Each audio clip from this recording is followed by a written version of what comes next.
The role of learning in the workplace is constantly evolving, and many organizations are shifting to a performance-first mindset to get desired results. We've created some remarkable dashboards relative to the methodology and the tools that we use that show remarkable correlation between consumption of workflow learning deliverables and alignment to KPIs. That's Bob Mosher, Chief Learning Evangelist, co-founder at Apply Synergies. Bob will talk with DaVinci's Director, Learning Experience, Jenny Fadulo, and me about the 5 moments of need and how it supports learners during formal training and in the real-world application of their skills. Next on Powered by Learning. Powered by Learning is brought to you by DaVinci Interactive. DaVinci's approach to learning is grounded in 30 years of innovation and expertise. We use proven strategies and leading technology to develop solutions that empower learners to improve quality and boost performance. Learn more at davinci.com. Hi, Bob, and welcome to Powered by Learning. It's great to see you again. Yeah, hi, Bob. Good to see you. Well, I appreciate that, friends. I am so looking forward to the dialogue, and thanks for inviting me in. Well, we are too. Bob, start things off by telling us a little bit about your background. Well, this could take the whole time. But in a nutshell, this is my 43rd year in education. First 5 were a public school teacher with 8 and 9-year-olds. I got pulled into IT education because of my master's in adult education, actually in computer education, they called it back then, K to 12, but started teaching adults when this thing called the PC hit. And that turned my life around, 37 years ago, whatever what the math is. And I've been on just this wonderful journey of adult education since. So fast forwarding to today, I formally am the Chief Learning Evangelist of an organization called Apply Synergies. We are a services and product firm that helps organizations navigate the 5 moments of need, be them L&D or lines of business. And we help them build a lot of what we'll talk about today. Wonderful. Interesting. So looking at the 5 moments of need, what we're talking about here, it certainly has become a widely recognized framework for performance-based learning. And I'd love to start by understanding its origins. So I know we had talked before and you had mentioned that your counterpart, Conrad Goffredson, had developed the framework. Was it primarily based on his own research? Did he use other models? Where did he draw his inspiration? I'm really curious. Yeah, that's a wonderful question.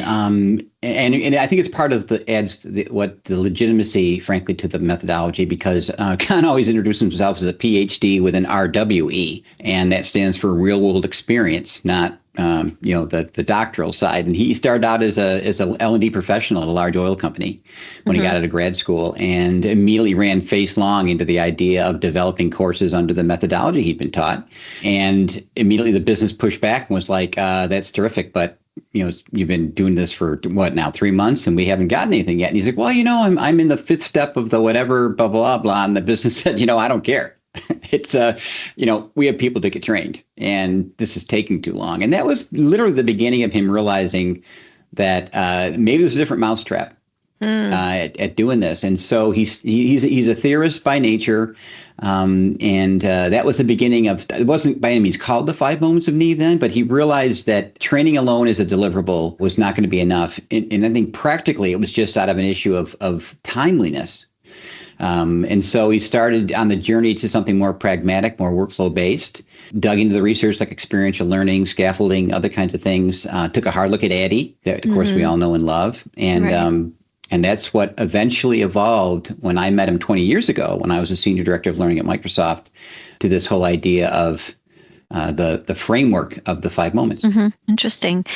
So we know that learning doesn't stop after formal training, right? It needs that reinforcement, the real world application. So how do you see the 5 moments of need addressing that balance between structured learning, companies like their onboarding programs, right? And then that informal learning that happens on the job? Yeah, they sure do. The infamous Eppinghaus curve, right? The forgetful curve that we've all seen quoted in so many presentations and such. And yeah, so guys, the elephant in the room has been this reality for us forever. And even my own efforts out of my grad school work and into adult education. But I was a one-hit wonder, frankly. I knew about the problem. Our clients challenged us on it. My teams struggled with it, but we didn't have really anything else. And so the 5 moments comes along and says, there's new and more, 2 of the 5 that a learner has. I don't know anything. or I know some stuff and would like to learn more, right? That's the formal learning side, addressed best with a formal learning side of instruction and design. But there's this remarkable world, and much larger world for everyday performers, and that's the world of apply. And with two derivatives of that, when I'm trying to apply when things change, or I'm trying to apply when I've screwed up, I have to solve a problem. And so it addresses that world beyond the classroom, because what we find is that the degree of new and more training people get every year is minimal. The classic 40 hours of training in the old days, company used to mandate, 40 hours, that's a week. There's 46 and a half others counting PTO, and so how do we get out into that world? So the methodology and the framework, I should say, we'll dissect that in a bit, but the framework says, no, if we don't address apply as the bullseye, frankly, and the bulk of what a performer lives in, with change and solve being a part of that, and only stop at new and more, we are woefully lacking in our ability to support a learner or a performer, we like to say, through their entire journey of work. You know what I neglected to do when we first started, for our listeners that are not familiar with the 5 moments, do you mind just quickly recapping what it is? I will, and I went through them quickly there, but I'll come back. It's interesting because when the theory first was on a slide, it had 5 moments, right? And so we numbered them. New, more, apply, solve, change. And we've since backed off that, because the problem when you number things is people do them in order, or think there's an order, and they also sometimes think there's a priority, because number 1 is better than number 5, right? And so what we've come around to is that in the 5 moments, looking through the lens of a day's work, right? Obviously, when I come to work, if I have trained that day at all, formal, I'm in apply all day. Right. So the number 1, if you want to put a number to it, need of any performer every day is I've got to apply what I've learned, be it formally or otherwise, informally, right, to my job. Now, things are going to change in the world we live in, right? So my dad did the same job for 36 years and would argue it didn't change a lot. We're in a different world now. Change is the new normal. And so how do I come in to the derivative apply when I get the memo or I don't get the memo that something's different? How do I adjust and keep up with that? I screw up. I think I know what I'm doing or I don't. I wander into places I've not been before and I, fail. How do I get out of that? So that's the third need. The 2 addressed by formal instruction is I don't know anything about it. And I want new, and more means I have a base knowledge, but I want more new on top of that. Right. So new and more get confused a lot because people think that more is always sort of like a, and this word change and more get confused because people think, well, is it more as in something's different, so I have to learn more about it? No, that's change. More is I have like 101 understanding and I have to go, but because of that, I can go into 201, which is still new. But because I have context, that next journey into new is a lot different than nothing to start.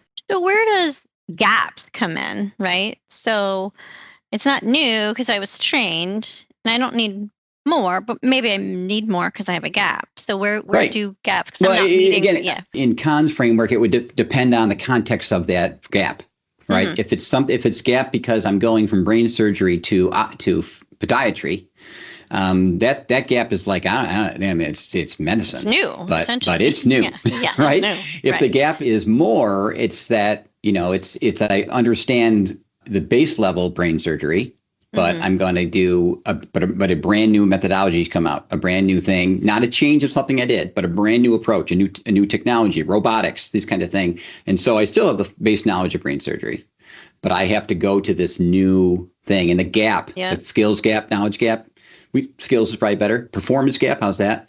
Would be filled in that case by a more instance. Okay. Yeah. So many of our listeners are likely familiar with 70-20-10, right? That's pretty common in our industry. So for those of you that aren't, it's really breaking learning into experiential, which is 70%, social 20%, and then we acquire learning through our formal means, which is 10%. How does the 5 moments of need align or maybe not align with that motto? Okay. Yeah, it does. It's brilliant. And and I was familiar with that coming into this, And so Kahn would argue, or not argue, Kahn would say that new and more is the 10. That's the formal, right? Okay. And any derivative of the 10. And what I love about the math is it does show you mathematically, because 720, if the 5 moments of need sounds like, well, 20, 20, 20, that makes 100. Well, that's not a learner's world. 10%. What I've liked about that math is it does say, look, the reality is 10% of the time. And I think, frankly, nowadays that might be smaller. I get formal instruction. That would be in Kahn's needs, new and more based. The 70 would be apply, right? Yeah. Would be and maybe change and solve is in there too, because those are again derivatives of the other. The social, Kahn kind of says, in his opinion, kind of lies across all of it. Frankly, right? There's a social side of formal instruction, and there's a social side of the 70, where I bother a neighbor, call a help desk, have a coach. And so he kind of sees it riding, not so much addressed by one of the 5 moments, but riding across as a modality, as a way of getting support across all 5. Interesting. Yeah. So Gagne, good old Gagne, and the nine offensive instruction, I think, kind of transcends time, right? It still is relevant today. So it certainly suggests that effective learning includes opportunities for assessment, while traditional training often relies on the formal eval Kirkpatrick model that we're all familiar with. But in workplace learning, impact is often reflected in job performance and business KPIs, right? So that should make measuring impact easier, right? Or kind of what are your thoughts there? Jenny, this is what is the most exciting thing for me about this, because again, you kind of go back to my story and your question about how I got here is I would love to say that I just went, I should be a better L&D person. So I'm going to find this Gottfredson guy and expand my knowledge. Well, no, I was in trouble. I was a part of a learning team that its feet were to the fire about impact, and it was like, and I'm not going to give the context of the organization, because that wasn't the nature of the problem. It was systemic of a problem I'd had until I found this thing, which is whenever anyone said, align your training to ROI, impact, performance and stuff, it got hard, like directly, aligned. Okay. And so ROI, I mean, I've been chasing the acronym forever. I studied under Donald. I knew him well. He was a wonderful man. God bless him. And Phillips and Patty, Jack and Patty added level 5. Because this lives in the workflow, because you design for the workflow, because the deliverables are consumed in the workflow. And if they're digital, which nowadays is very prevalent, in fact, our ability to associate consumption to performance, to ability to or not perform, is significantly higher than when I tried to draw a correlation or causation between someone sitting with me for 6 hours and then 30 days later being good at it. We created some remarkable dashboards relative to the methodology and the tools that we use that show remarkable correlation between consumption of workflow learning deliverables and alignment to KPIs, ability to fill skills gaps, time to competency, compared to groups that don't have it, people that can't, don't have those things. So it's really, for me, it has filled that missing ask. Yeah, indeed. Yeah. So I know you touched on this when you mentioned the 40-hour, annual training requirement. So I know organizations struggle with the shift from traditional training to performance learning. It happened to me where we had a 40-hour and it was dropped because it was complicated, and executives only viewed training as that formal, right? So what misconceptions about learning and development do you think hold companies back from fully embracing this workflow learning model? We are one of the few professions, Denny, that we do what we've also been put through since we were 6. Everyone who's been in instruction feels they can do it. I mean, I remember it back to my school teaching days when parents used to walk in my room and be like, here's my idea why my kid's not doing well. And I'm like, well, I appreciate your opinion. But to be honest with you, I have a degree in this. There's theory, there's and so I think part of it is just the lineage of the discipline. Everyone's had L&D, brick and mortar classrooms, take digital out of it, right, since the beginning of time. And whenever there was a performance problem or a new employee or a new leader or whatever, or a technology popped up, our innate response from the business was training. Let's train them up. Let's have them help master it. We use these remarkable, grandiose words, right? And so it's the devil we know, if I dare go there. It's what we're comfortable with. The irony is, when you get behind closed doors, and we've done, and ask some hard questions, and we've done this now for 20 years that we've been at it. A lot of people would prefer to not have training if they didn't have to. They'd prefer to not leave work if they and have those types of things. But it's turning around a mindset of what we call the training first mindset to one of performance first mindset, and training if you have to. But that it's a 180, and part of it's our doing. I've always argued, to be honest, when if you have a hammer, everything's a nail. And so L&D departments are always, I want to sit at the table, I want all those things. But when you look at it and say, well, look, well, then what do you bring to the table? And they go, well, I got an LMS, I got an e-learning thing, I got a class. And it's like, well, then why would you expect a line of business to come in your office and talk about performance deliverables or performance up? And so again, it wasn't malicious. We don't wake up in the morning to do that, but it is the learning culture ecosystem we are handed. And so we have to not just talk about the change, but be able to deliver on the change. It reminds me, are you familiar with the, I can't think of the author, the 5 behaviors of a cohesive team? In there is, it talks about you're not going to change somebody's belief until you give them new experiences. Absolutely. And this feels like along those same exact well, Jenny, lines. Yeah. In the early days, I had this deck that I thought was just inspiring. That I had the 5 moments on it. We have this thing called Train, Transfer, Sustain that shows the learning journey and lays training over it and shows, statistically research-based why it falls short. Not that it's bad, but, and I get every head to nod, and I got every head to nod in the room.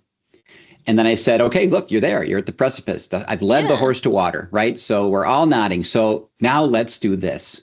Well, guess what? When I said the now let's do this thing, they went, wait, what? Wait, no, we're not going to have the class. We're going to shorten onboarding. We're going to get rid of our element. Now, those are extreme examples, but to your point, we ran headlong into change. Yep. And that was on me, because I just thought that the leading the horse to water would innately understand it's drinking from a new pond, and it did not. And so you're spot on. When people ask, how do you start this change? You have to build something. They have to experience it. You can slide deck into death. Yep. You can show, I have research to fill in my office of ROI, and people go, wow, great. But darn it, when you start, backing them up against, and you appear to be backing away, which you're really not, from training that they've known forever, they get scared. They get anxious. They get defensive, so build something. Your model requires learning to be deeply embedded in work systems, but some industries, especially highly regulated ones, still rely heavily on formal due to their compliance requirements. I get it. How do you navigate that tension between the structured learning and that just-in-time performance support? And I love the word tension, to be honest, because that's really what it is. And you have to, back to our question a moment ago, you have to, eventually it stops being tension because they see the blend. Right. They see the complement. How's that? Right. Right now they're not. They're seeing verses in the middle. Right. Not in complement to. So again, in the beginning of my journey, the mistake I made was that I came across like it was replacing something, or that training was bad. Neither are true. Right. And so highly regulated areas. We've helped hospitals. We've helped military. We've helped banks, insurance. Highly regulated. Right. Safety to legalities. And what you have to be careful of is they'll back off of those when they understand the complement of it to the better mousetrap, right? So we do not attack compliance training. We don't try to say you won't have to do as much of it a year from now, which by the way, you may not. But right, you have to complement the tension and ease it by saying, look, we're not walking away from compliance, regulatory, the audits you face by any means. What you probably experience every year are maybe some compliance errors. You have instances. What if you ran at that? We did this in a very large hospital that was having issues with one of the simplest of things, which is washing their hands, cleanliness. right? In the simple things that happen on a floor, right? But they're all compliant. They'd all taken the test. They all had the check boxes, that type of stuff. But the auditor that caught the problem, to their credit, pushed this L&D professional to say, look, I don't want to come back here and you put everyone through testing again, because you did that and we had this incident happen. So you have to come back to me with something else. Mm-hmm. And so they ran at that incident, not safety training. It's too big an ocean to boil. And they showed a tool on the floor for the nurses to help them remediate that thing. And the incident went down. Wow. So then they said, well, wait a second. Can we try 4 more of these? Can we got, and to fast forward 5 years, believe it or not, 5 years later, they had an entire suite of embedded, what we call digital coaches, over 100, that ran what they call the patient care process from registration to when they left. And the degree of the compliant training not went away, but went down, because they had proven that they had another mousetrap. I mean, compliance training came along because bad things happened, and we really needed a way to put a finger in that dam. And I get it. But I think what we realized is that we thought then that was the silver bullet and was enough. And then, boy, it swamped our ships. Yeah, it did. And in many organizations has a bad rap. Mm-hmm. So AI, you knew this question was coming, right? Sure. So save the best for last. We see a lot of organizations adopting AI, automating their learning. How do you see technology shaping this, the implementation of the 5 moments of need, particularly in providing real-time, performance support? Yeah, it's a great question, and there's 2 ways we're seeing that are emerging, and then I'll do a little forecasting, but I get anxious about that, especially with something as volatile as AI. But, getting access to SMEs, subject matter experts, is hard. Has always been hard. Generative AI is doing some remarkable things in its ability to reduce, we've seen the involvement of SMEs in content development and maintenance by 75%. That's staggering. Mm-hmm. That is staggering, it is. Right? So think about a month-long course or a month-long development. Most are longer, right? Down to a week. That's remarkable, right? Mm-hmm. So there's that side. Now, on the flip side is agents. We've always called an embedded workflow learning tool a digital coach. Before AI really reared its head a few years back, but the development of agents in coaching in particular is where we're seeing it getting a foothold. We're kind of over the chatbot thing, I think, in a lot of ways. It's again, it was sort of like Google when it first came out, and you're just like, oh my gosh, I can type something in and I get 1,000 hits. That's remarkable. And then a month later, we're like, 1,000 hits, really? Yeah. And my answer was the 500th one, which I never got to, by the way, right? And so there's a similar reality of the lift to prompt well. Mm-hmm. The lift for, Dr. Gottfridson's working right now with some folks on the framework around 5 moments relative to content mining and prompting and feedback and, hallucinating all these weird words we hear. It's an interesting thing to, if I can may use the word control, because there is that intelligent side of it, or so it's called. But intelligence without context is chaos. Mm-hmm. And that's frankly what we're seeing. It doesn't have context. It doesn't know context yet anyway. Right. So that's where we're really seeing it on the agent side in coaching, prompting, and on the generative content side on the SME lift and content to deliverable. It's just really remarkable. Remarkable. Absolutely. Bob, you do an awful lot of writing and speaking in the industry, and you have a podcast. Mm-hmm. Tell our listeners, if they want to learn more about this topic and hear more from you, where can they go? Of course. Yeah, great question. Thank you. Yeah, we do a podcast, Performance Matters, that people can tune into. But at 5momentsofneed.com, the number 5, momentsofneed.com, there is a resource tab in there that has all of our blogs, our ebook, our white papers, our videos, things that people have been gracious enough to let us do. They're all up there, and you can find me and Dr. Gottfriedson there as well. And so that will give you everything from the 5 moments to some of the things I've referenced and more. So it'd be a great place to start. That's great. We'll put a note in the show notes so people can easily access all that. We can't thank you enough for joining us today. It was really interesting, really great topic. So thanks Bob, for sharing your time. Yeah, thank you so much. I really enjoyed it. Appreciate both of you and the questions. So I hope it's helpful. Thanks to Jenny Fadulo, DaVinci's Director Learning Experience, and our guest, Bob Mosher, for joining us today. If you have an idea for a topic or a guest, please reach out to us at poweredbylearning@davinci.com. And don't forget to subscribe to Powered by Learning wherever you listen to your podcasts.